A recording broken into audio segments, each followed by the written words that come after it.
Un des retours que j'ai souvent de la part de personnes qui s'abonnent, c'est pourquoi est-ce que je ne l'ai pas fait plus tôt? Donc je dirais le courrier, l'essayer, c'est l'adopter.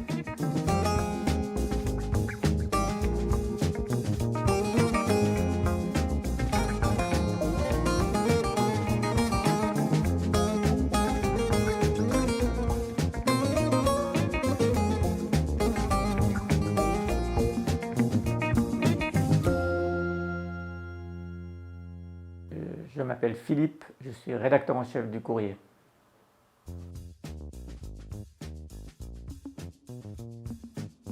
La situation est un peu plus compliquée maintenant pour plusieurs raisons. D'une part parce qu'on s'est pris la pandémie Covid dans la figure. Cette pandémie a mis un certain nombre de nos lectrices et lecteurs en difficulté financière et l'abonnement est un peu le premier lieu où on économise quand on est un peu serré.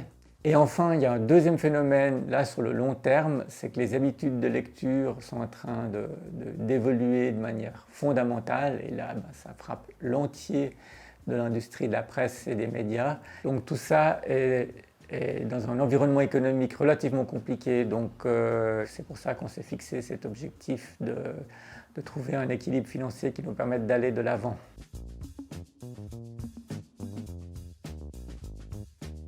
C'est le travail du journaliste. Il y a la fabrication du journal ou de l'article sur le web, puisque ça implique aussi un travail de mise en page, de recherche de photographies, des fois de multimédia quand il y en a, etc.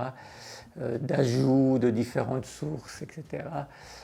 Tout ça, ça a un coût, je dirais, c'est grosso modo, ça doit être dans l'ordre de 80%.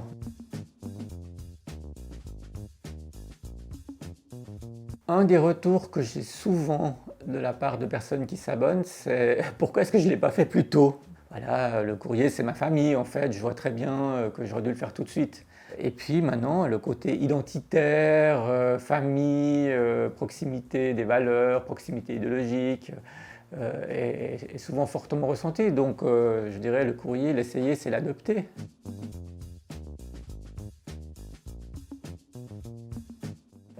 Par exemple, la crise climatique, enfin, tous les enjeux du réchauffement climatique et ce que ça suppose comme capacité à nous réinventer, à réinventer nos sociétés, à réinventer nos rapports de production. Et nous, on essaie de participer modestement, puisque c'est quelque chose de collectif. Je ne dis pas au niveau des journaux, mais au niveau de toute la galaxie militante, syndicale, sociale, associative, qu'on va inventer ce futur ensemble. Et donc nous, on va apporter notre petite pierre à ça et on va relayer aussi un certain nombre de débats.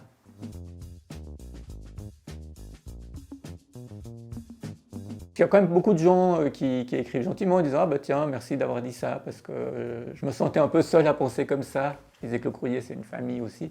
Les gens ont aussi besoin de sentir qu'ils font partie d'un collectif. Et puis que ce qu'ils pensent, c'est pas absurde, et puis qu'on a le droit de penser différemment, et puis qu'on a le droit d'être un peu iconoclaste, et puis que face à la doxa dominante, on peut aussi des fois être un peu utopiste, osons le mot. Donc oui, donc j'ai plein de retours sympas, des fois il y a même des gens qui sont reconnaissants, donc voilà, et puis après on se fait engueuler aussi, mais ça fait partie du jeu.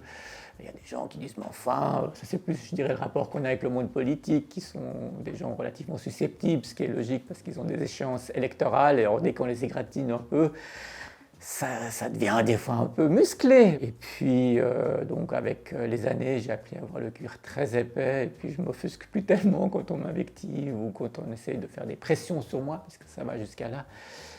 Je dirais que ça fait partie du job.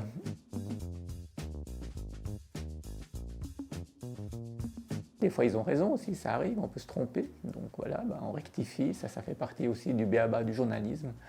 C'est d'évoluer, des fois de se dire « Ah ouais, tiens, ça c'est un aspect auquel je n'ai pas pensé ». C'est d'ailleurs l'intérêt du débat démocratique, des opinions, ça ne se construit pas d'un coup, ça se construit de manière progressive. Et donc ça, c'est une simple question du respect des règles journalistiques, c'est de pas asséner des vérités, mais de tracer des pistes et puis de peut-être des fois un peu réorienter le débat. C'est ce qui fait la beauté du métier aussi.